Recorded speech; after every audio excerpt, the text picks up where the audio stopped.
অতিরিক্ত ভ্যাপসা গরমের কারণে জামালপুরে বেড়েছে লোডশেডিং। দিনের বেশিরভাগ সময় মিলছে না বিদ্যুৎ। ঘন ঘন লোডশেডিংয়ে চলতি বোরো মৌসুমে পর্যাপ্ত সেচ দিতে না পারায় দুশ্চিন্তায় পড়েছেন কৃষক। এ বিষয়ে আরো বিস্তারিত জানাতে জামালপুর সদর উপজেলার কুটামনি এলাকা থেকে যুক্ত হয়েছেন জুয়েল রানা। জুয়েলাই লোডশেডিংয়ের বর্তমান কি অবস্থা দেখছেন? এতে জনদুর্ভোগ কেমন, বিশেষ করে সেচ কার্যক্রমের কি পরিস্থিতি?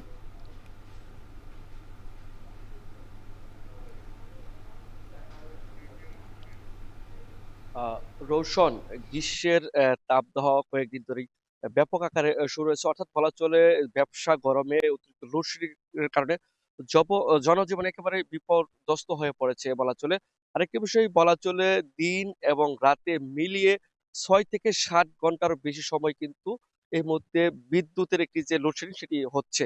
একটি বিষয় বলা চলে, জেলা কৃষি বিভাগের তথ্য মতে জামালপুরে চলতি বোরো মৌসুমে 1,26,385 হেক্টর জমিতে এই বোরো ধান চাষ করা হয়েছে। এই মুহূর্তে মাঠে ধানের যে আধা পাকা কাঁচা ধান মাঠে রয়েছে। অর্থাৎ এই মুহূর্তে সেচ কার্যক্রম একটু বেশি চালানোর কথা জানাচ্ছে কৃষকরা। তবে বিদ্যুতের যে একটি লোডশেডিং হচ্ছে, এতে করে কৃষকরা দুশ্চিন্তার বাজ পড়েছে। তার একটি অন্যতম কারণ হচ্ছে পর্যাপ্ত পানি না পেলে এই মুহূর্তে যে কাঙ্ক্ষিত যে লক্ষ্যমাত্রা ধান উৎপাদন হবে সেটি কিন্তু কি বিঘ্ন ঘটার সম্ভাবনা রয়েছে। পাশাপাশি রোশন, বলা চলে যে বৈশ্বিক কারণে যে তেলের একটি ডিজেল তেলের যে সংকট রয়েছে সেটিও কিন্তু কৃষকরা পর্যাপ্ত পাচ্ছে না।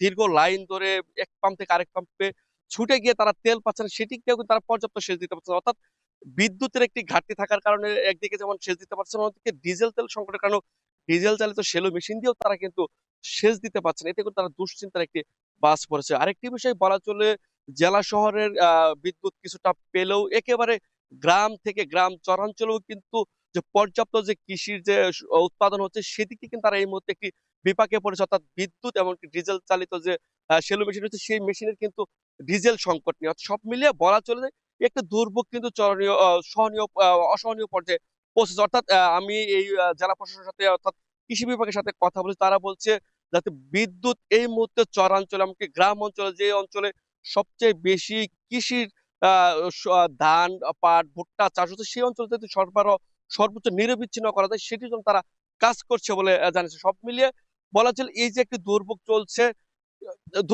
এতে করে কৃষকের দুশ্চিন্তার শেষ নেই।